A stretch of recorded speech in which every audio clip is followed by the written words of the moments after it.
Misfits, it's Maverick. Welcome back to the channel. Today we've got part 2 of our 3-part series discussing solo game strategy. Today we're going to look at what to prioritize in the mid game and how to set yourself up to be in the best possible position for the end game. You came to learn about how to get those victories, so why don't we jump right into it.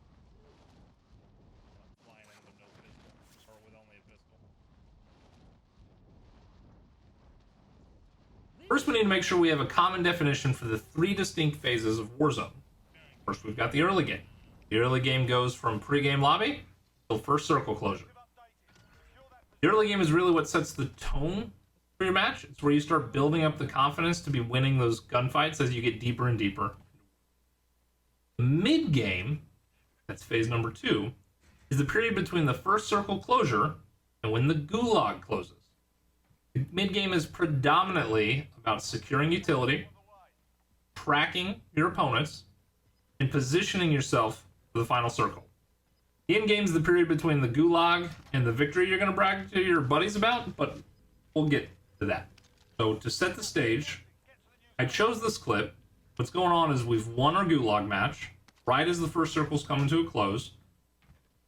We've completed 3 recon contracts, so we've got a pretty clear understanding of what rotations we'll need to be making, and that kind of puts us in a situation where we're high on information, low on confidence. I chose this because I wanted to review a mid-game where I had to deal with like the reality of the next death being the end of my game and not having any loadout and not really being set up. The idea is that if I can teach you how to handle this situation, when you're rolling through into the mid-game with full loadout, 12 UAVs, and 2 self-revives, and you already know how to do it, you'll be in a good position. So my primary focus as I transition into the beginning of the mid-game phase is about securing utility. The perfect utility for me, UAV, self-revive, gas mask. It's silence. I know. Not asking for a whole lot, am I? When you find yourself in a situation where you've reset from the gulag, you'll need to be focusing on essentially all 3 of these game priorities in the mid game, which is one of the reasons that I think that the mid game is one of the most difficult periods of time. That's why in the early game we talked about trying to remove distractions to your thought process. You have enough to think about in the mid game already. You don't want to have any extra stuff in there if we can avoid it. So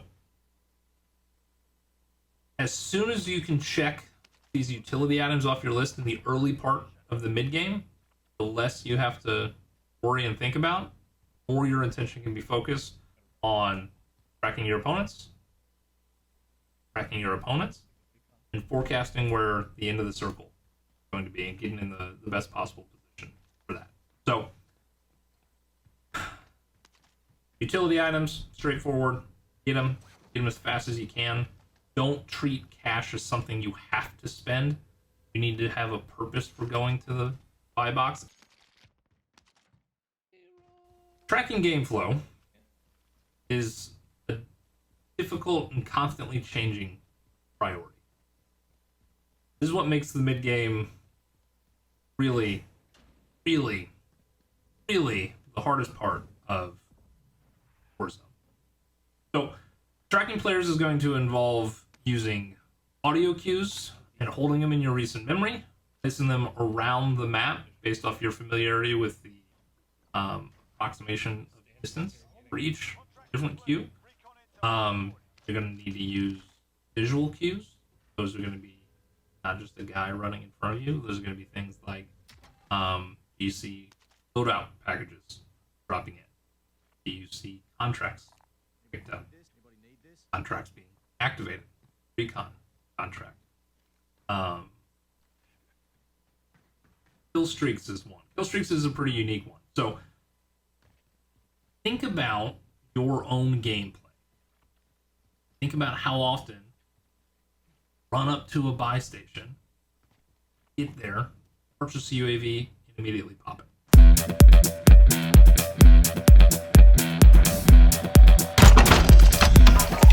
Round 2. actual requesting flyover. UAV entering the AO.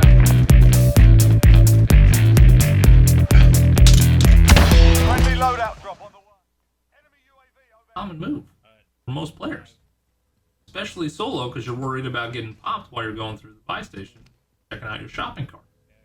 So if you hear UAV above, you've got a couple buy stations out to your right, a reasonable chance to assume that there's a high probability of a player being over there. Now, depending on your player style and your engagement preference, you can either set up a trap for these people, rush in, try and overwhelm them, or just completely change your rotation to avoid the conflict altogether. The same thing is going to hold true for loadout drops, cluster strikes, and the airstrikes. How often do you buy a loadout, drop it right next to the buy station? How often do you drop a cluster strike roughly 100, 150 meters away? You really don't drop it across the map.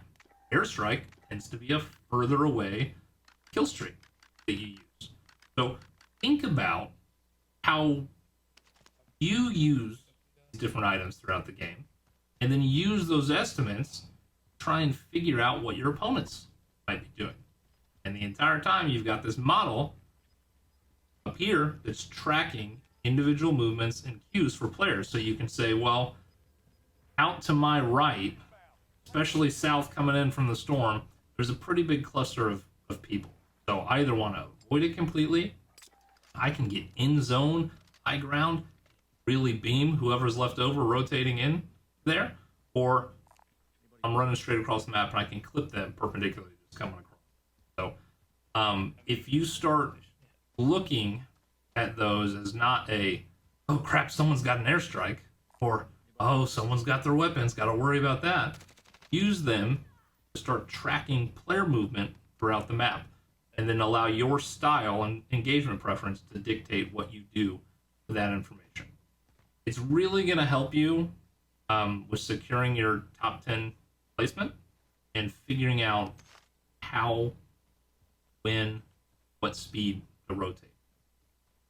Speaking of rotations, make sure you're subscribed for an upcoming video about how, when to rotate in Warzone. That one's going to be coming down the pike. The last priority for the mid game is forecasting the ending POI. Where's the circle headed? Where do I need to be? This is something that's really based off probability for me, kind of how I evaluate things. So it's a probability game. It's informed with a little bit of gut instinct and a touch of luck, right? So unless you're completing recons, in this match I was doing, you'll never really be 100% certain where the final circle is going to be. But you can increase the likelihood of being crowned by recognizing this concept. For all my rocket scientists out there, they're approximations, not exact. So, in this picture, you can see that each subsequent zone 50 to 60% smaller than its predecessor. So, you're looking at a zone and thinking about all the possible zones that could come off of it, all the zones that could be located inside of that circle. You want to target areas of the map that have the highest probability of being in zones, right? Perfect sense. Now, how do we figure this out, or how do I visualize it in my head? So let's look at this map to kind of help you walk through it. Okay? At the close of every zone in Warzone, I'm looking forward to the next one. I'm looking at the newly established zone and then trying to figure out what my rotation is going to be that is the best combination of probability of being in the next circle and safety. It's both, okay? This point is the exact center, third circle. Exact center of the fourth circle. 6th. Rotating to the exact center of every zone isn't a great strategy. You can easily put yourself in a defenseless position and get put to sleep by the American sniper in the woods that's only looking to get Instagram clicks.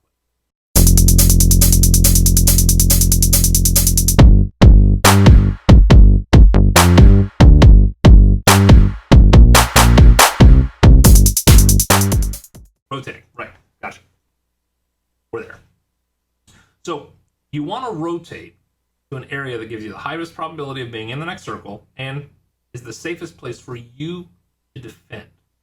Here's an example of what that looks like in this current scenario. The exact center of zone 3 is right here, but the closest defendable position, in my opinion, is one of these buildings. So let's hug how to rotate into this area. Wait for circle 4's reveal. Hey, look at that. We're in the zone. But now, we need to think about where the next zone will be. The exact center of circle 4, right here. But the most defendable position, closest to the center, is one of these buildings. So I keep going through this process for each subsequent circle, and you'll find that the only times you're really forced to make rotations that are dictated by external factors, that's things like gas speed, that's rain, that's things like the amount of time you have until circle catches up to you. You're not going to find yourself in a situation where that's common if you use this practice. If you rotate according to this concept. If you do find yourself in a scenario where you have a really far circle rotation or the theory didn't work out for you, it's called bad luck. There's a probability factor to all of this. Sometimes the zone just pulls on top of the mountain and shit you can do about it. I'm sorry. In majority of the other situations, you're going to find yourself in a scenario where the only immediate concerns that you have in your rotations are where are the other players, which you've already been tracking through the audio and visual cue concept, those priorities through the mid game, so you can decide your playstyle how you want to handle each. So, fast, low, hail of bullets, why does it church mouse? It's all up to you. And that's really one of the important parts of developing your game strategy. Don't change the type of player you are, because that's your natural tendency, and when you get freaked out by the RPG headed your way, you're going to revert to your natural instincts. Let's start molding the strategy around your natural playstyle. So, at this point, figured out how to rotate in the circle, securing that top 10, and we got the end game coming up. If you've enjoyed our discussion today, please drop a like, comment down below. The next video, we're going to be walking through what priorities you have in the end game to secure the victory. Links to all my socials are going to be down in the description below. If you're like me, or felt a bit like a misfit, just know you're not alone. Feel free to join the community. All my misfits out there, take care.